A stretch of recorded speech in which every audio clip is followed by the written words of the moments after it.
बिस्मिल्लाहिर्रहमानिर्रहीम। Topic for discussion is hepatitis. Chapter number 5 का last topic है हेपेटाइटिस। इंतहाई अहम टॉपिक है और हर सूरत में ये लॉन्ग क्वेश्चन वो पूछता होता है। ये शॉर्ट क्वेश्चन के अंदर भी पूछा जा सकता है, इसमें ऑब्जेक्टिव भी बनते हैं। तो ये ऑब्जेक्टिव के लिहाज से, एमसीक्यूज़ के लिहाज से, शॉर्ट क्वेश्चन के हवाले से और लॉन्ग क्वेश्चन के हवाले से ये बहुत इंपॉर्टेंट टॉपिक है हेपेटाइटिस। हेपेटाइटिस जो है, हेपेटाइटिस जिसके साथ, यानी इसका मतलब है हेपट यानी इसका मतलब होता है लिवर। आइटस मीन होता है इन्फ्लेमेशन। जिसके साथ आइटस लगा होगा, ITIS, आइटस, वो डिजीज इन्फ्लेमेशन काज करेगी। वो डिजीज होगी, जो बीमारी होगी, वो इन्फ्लेमेशन भी काज करेगी और उसको खतरनाक हद तक उसको डैमेज भी करेगी। तो आइटस जिस डिजीज के साथ लगा होगा वो इन्फ्लेमेशन काज करेगी। तो हेपेटाइटिस जो है इन्फ्लेमेशन ऑफ लिवर, ये हमारे लिवर को बिल्कुल तबाह करके रख देती है, क्योंकि लिवर हमारे बॉडी के आधे फंक्शन हमारे लिवर परफॉर्म कर रहा होता है। अगर लिवर ही डैमेज हो गया तो इंसान की डेथ हो जाती है। तो ये हेपेटाइटिस होता कैसे है? काजेज मैंने लिखे हैं वायरल डिजीजेस या टॉक्सिक मटेरियल्स, कि जो हम अद्वियात इस्तेमाल करते हैं उनका जो जहरीलापन है वो भी हेपेटाइटिस का बायस बन सकता है। बहुत सारी ऐसी वायरसेस हैं जो कि हेपेटाइटिस का बायस बनती हैं। वो कौन कौन सी वायरसेस हैं आज हम डिस्कस करेंगे, और कैसे हम हेपेटाइटिस से बच सकते हैं वो भी आज इस टॉपिक के अंदर हम डिस्कस करेंगे। बहुत इंपॉर्टेंट टॉपिक है। सिम्टम्स क्या हैं, कैसे पता चलेगा कि हमें हेपेटाइटिस हो गया? फर्स्ट ऑफ ऑल जॉन्डिस, जिसको हम यरकान कहते हैं, जो पीला यरकान होता है। अगर आपको पीला यरकान हो तो समझ लें आपको हेपेटाइटिस हो गया है।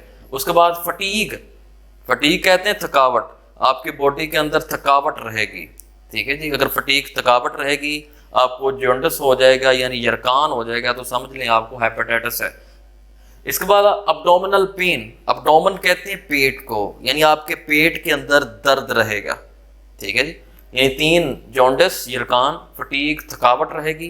अब्डोमिनल पेन, आपके पेट के अंदर दर्द रहेगी। इसके अलावा लीवर इनलार्जमेंट, आपका लीवर जो है वो फूलना शुरू हो जाएगा, बड़ा होना शुरू हो जाएगा। इसके अलावा समटाइम्स फीवर, आपको बुखार रहेगा, अक्सर बुखार रहेगा।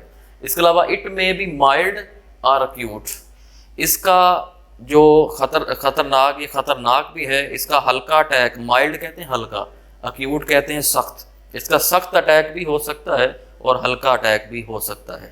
इसके अलावा can lead to liver cancer, अगर हम हेपेटाइटिस का इलाज नहीं करवाते, अगर हमें पता है कि हमें जॉन्डिस हो गया, हमें थकावट रहती है, हमें जो है वो लीवर इनलार्जमेंट हो गया है, अगर हमें थकावट रहेगी, अगर हम इलाज नहीं करवाते, तो ये वाला जो हेपेटाइटिस है ये कैंसर का बायस भी बन सकता है। इसके अलावा these are various types but hepatitis A, B and C are well known. बहुत सारी टाइप्स हैं, लेकिन जो मशहूर तरीन टाइप्स हैं जिनको हम जानते हैं वो हेपेटाइटिस A है, B है और C है। इसके अलावा इस टॉपिक के अंदर हम हेपेटाइटिस D को भी डिस्कस करेंगे, हेपेटाइटिस E को भी डिस्कस करेंगे, हेपेटाइटिस FG तक हम डिस्कस करेंगे। हेपेटाइटिस A को डिस्कस करते हैं पहले। First of all hepatitis A, hepatitis A जो है ये सबसे पहले डिस्कवर हुई थी। ठीक है जी, हेपेटाइटिस A सबसे पहले डिस्कवर हुई थी, इसी वजह से इसको हेपेटाइटिस A का नाम दिया जाता है। तो ये किस वजह से होती है? Formed called as infectious hepatitis, कि ये इन्फेक्शियस हेपेटाइटिस यानी ऐसी वायरस है जो कि हमारे लीवर को इन्फेक्ट करती है। इसी वजह से इसको, हालांकि सारी हेपेटाइटिस ही लीवर को इन्फेक्ट करती हैं, सारी जो हेपेटाइटिस हैं उनको हम इन्फेक्शियस डिजीज़ ही कहेंगे। तो ये इन्फेक्शियस हेपेटाइटिस है। ये किस वजह से होता है? कॉजेटिव एजेंट इसका क्या है जी? HAV ये वायरस है, हेपेटाइटिस A वायरस। ये ऑब्जेक्टिव के अंदर आपसे पूछा जा सकता है कि जो हेपेटाइटिस A है किस वायरस की वजह से होती है?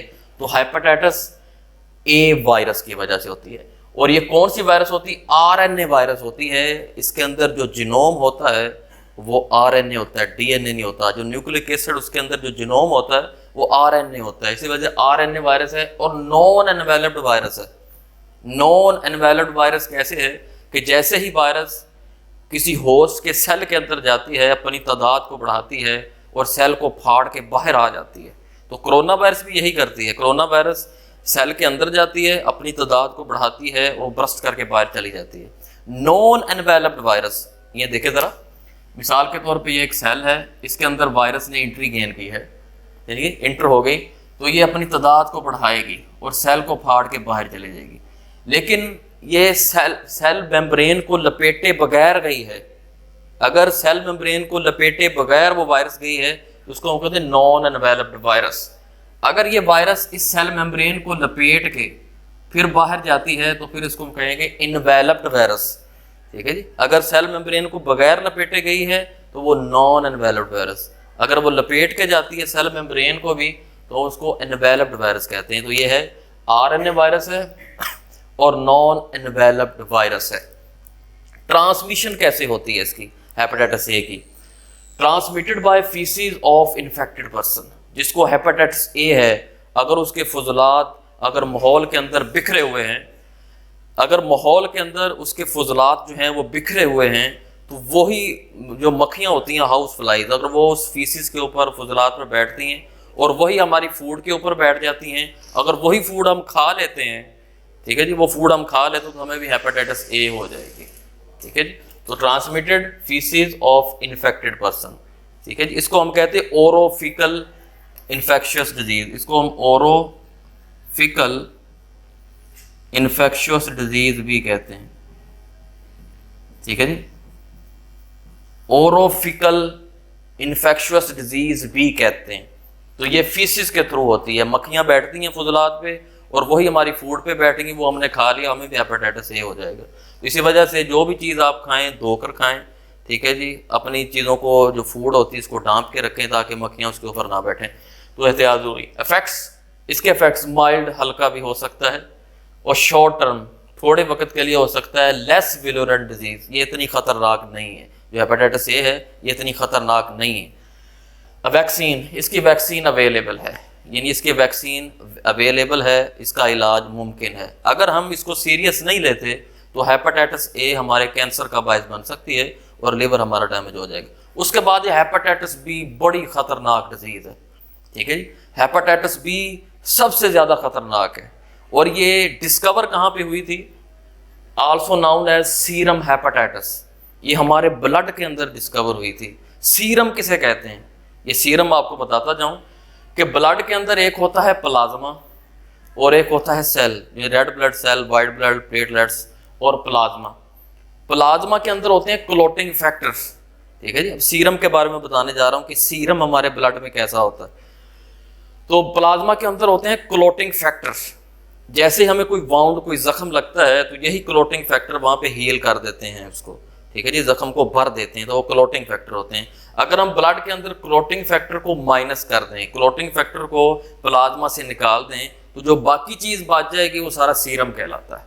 ठीक है, तो प्लाज्मा के अंदर हम क्लोटिंग फैक्टर को निकाल दें तो जो बाकी चीज बच जाएगी उसको सीरम कहते हैं। तो ये हेपेटाइटिस ब्लड के अंदर डिस्कवर हुई थी, सीरम, इसी वजह से उसको सीरम हेपेटाइटिस बी कहते हैं। इसका कॉजेटिव एजेंट क्या है? कौन सी वायरस है जो हेपेटाइटिस बी का बायस बनती है? तो first of all DNA enveloped virus. मैंने एनवेलप्ड का कंसेप्ट दे दिया है कि वायरस जैसी होस्ट सेल के अंदर जाएगी, अपनी तादाद को बढ़ाएगी और जब ब्रस्ट करके बाहर आएगी तो उसकी सेल मेम्ब्रेन को लपेट के आएगी। तो इसी वजह से इसको डीएनए, और इसका जो जीनोम होगा वो डीएनए होगा, आरएनए नहीं होगा। डीएनए एनवेलप्ड वायरस है। और ये कहाँ कहाँ पे ज़्यादा हेपेटाइटिस है? Very common in Asia. हमारा जितना भी एशिया है, पाकिस्तान, इंडिया, श्रीलंका, बांग्लादेश, इन सब के अंदर जो है वो हेपेटाइटिस बी कॉमन पाई जाती। फिलिपाइंस के अंदर, मिडल ईस्ट, जितने भी अरब ममालिक हैं उनके अंदर भी हेपेटाइटिस बी कॉमन पाई जाती है। इसके अलावा चाइना के अंदर भी पाई जाती है, अफ्रीका, ठीक है जी, उसके अंदर भी पाई जाती है। ट्रांसमिशन, अब ये कैसे ट्रांसमिट होती है? ये थ्रू बॉडी फ्लूइड होती है। जो हमारी बॉडी का फ्लूइड होता है उससे भी ये ट्रांसफर हो सकती है। देखें जी, ट्रांसमिशन थ्रू फ्लूइड, कौन सा? Exchange of blood. अगर आपने किसी से ब्लड लेना है, अगर आपने टेस्ट नहीं करवाया, अगर उसको हेपेटाइटिस बी है, अगर वही ब्लड आपको लग जाता है तो आपको भी हेपेटाइटिस बी हो जाएगा। उसके बाद सलाइवा, तो जिसको हेपेटाइटिस बी है, अगर वो खांसती, अगर आपके साथ अगर एक सेहतमंद बंदा बैठा है कि हेपेटाइटिस बी वाला, वो उसने खांसा है, छींका है, जैसे कोरोना वायरस खांसने और छींकने से फैलती है, तो ये भी इसी तरह थ्रू सलाइवा भी फैलती है। ठीक है जी। उसके बाद सीरम, जो कि ब्लड के थ्रू ही फैलती है, सीरम ब्लड के अंदर होता है। ड्यूरिंग चाइल्ड बर्थ, अगर मदर को हेपेटाइटिस बी है तो वो बच्चे के अंदर, जब बच्चा पैदा होगा तो उसके अंदर भी हेपेटाइटिस बी हो जाएगी। उसके बाद सेक्सुअल कॉन्टैक्ट, क्योंकि ये फ्लूइड के थ्रू होती है, तो इसी वजह से सेक्सुअल कॉन्टैक्ट के जरिए, क्योंकि मेल और फीमेल का जब मेटिंग होती है तो फ्लूइड जो है वो इंजेक्ट करता है मेल, तो वो सेक्सुअल कॉन्टैक्ट के जरिए भी हेपेटाइटिस बी हो सकती है। अच्छा, उसके बाद सिम्टम्स क्या हैं जी इसके? सिम्टम्स इसके जो हैं, फटीग, थकावट रहती है, loss of appetite, loss of appetite, वो क्या होता है, भूख की शिद्दत खत्म हो जाएगी। ठीक है जी, भूख की शिद्दत खत्म हो जाएगी। जॉन्डिस, यरकान हो जाएगा आपको। उसके बाद इम्यूनाइजेशन, याद रखिएगा, जैसे खसरा की बीमारी होती है, मीजल्स, वो जिंदगी में एक बार होती है, तो हेपेटाइटिस बी भी जिंदगी में एक बार ही होती है। अगर ये खत्म हो जाए तो फिर दोबारा नहीं होती। तो इस पॉइंट पर जरा गौर कीजिएगा। Immunisation, infected person recover completely. अगर हेपेटाइटिस बी आपकी बॉडी से खत्म हो गया है तो वो आपकी बॉडी के अंदर इम्यूनिटी डेवलप करके चला जाएगा। अगर दोबारा हेपेटाइटिस बी का वायरस आपकी बॉडी के अंदर इंटर हुआ है, तो जो इम्यूनिटी डेवलप करके वो हेपेटाइटिस बी का वायरस चला गया है, तो वो दोबारा आपको नहीं होगी। तो मैंने लिखा है become immune to it, become immune to it, कि जब वो खत्म हो जाएगा तो इम्यूनिटी डेवलप करके जाएगा, दोबारा आपको हेपेटाइटिस बी नहीं होगा, जिंदगी में एक दफ़ा ही होगा। वैक्सीन इसकी अवेलेबल है, इसका इलाज मौजूद है। अगले लेक्चर के अंदर इंशाल्लाह हेपेटाइटिस जो है वो जो बाकी बच गए हैं, सी पे बात करेंगे, ई डी एफ जी के ऊपर बात करेंगे। ओके, अल्लाह हाफिज़।